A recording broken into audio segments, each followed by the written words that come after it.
The damage estimates are running into the millions of dollars. At the same time, about 2,800 JEA customers still don't have power. And adding to the stress of cleaning up, some homeowners are getting notices like this one from the city telling them to remove trees from their property and giving them a deadline to do it. Channel 4's Nicole Snyder went to find out what's behind these notices.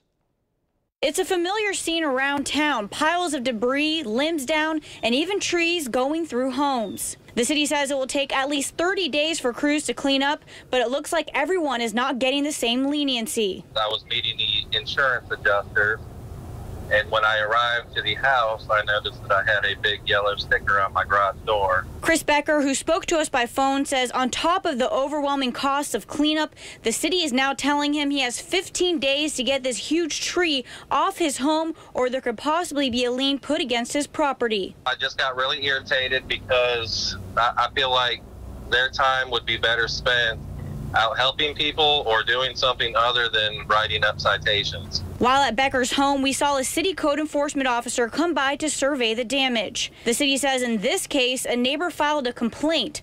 A spokesperson says when a complaint is filed or there is a safety hazard concern, a notice is issued as part of standard procedure. Following protocol, I guess that's what they have to do.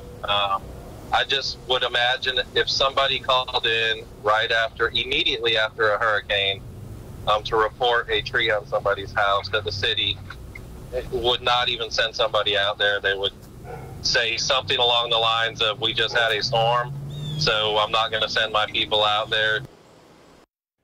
Once again, city officials told Nicole they are working with people in these cases because of the devastation from Matthew, and the 15-day time period can be extended. That frustration is seen across parts of Jacksonville, still dealing with everything from power outages to damage to their homes after the hurricane. Mayor Curry has been talking to residents one-on-one directly through social media. One of his latest Twitter posts says, "Still without power? Let me know. DM me." That's direct message me, or email me at mayorlennycurry@coj.net. I'll make sure JEA has your status. We're also hearing from Sheriff Williams and the few lingering effects from the storm his department is still dealing with.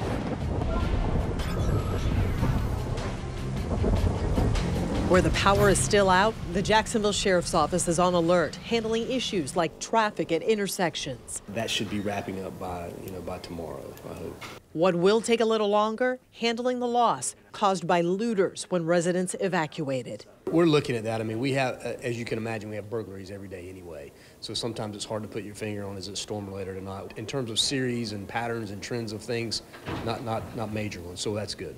While the sheriff's office is almost out of storm mode, the mayor has made a commitment to respond to complaints, taking to social media, trying to help frustrated residents via Twitter without the help of his staff. Here's what I feel is my job as a leader when either you're in a crisis situation or when you're dealing with things. I have to do whatever I can to get as close to the emotional situation people are in to try to meet their needs. As the city continues its first sweep of hurricane debris pickup, the mayor says he'll keep pushing everyone to get the job done. This isn't about pointing fingers. I'm gonna ride people, I'm gonna ride myself every day to get this city back to normal. Another issue the mayor's tackling, why JEA's backup generators didn't work, causing millions of gallons of sewage to spill into the river and onto the ground when the power went out at the lift stations. If you are struggling to recover from Matthew, you could be eligible for financial help. The city's disaster relief assistance program, it could put as much as $12,000 in your pocket. Tomorrow evening from 5 to 7, Channel 4 will host a phone bank to answer your questions about this assistance program. If you're eligible, that money could be used to help buy emergency supplies, protect your damaged property, make repairs, pay an insurance deductible, even help pay rent.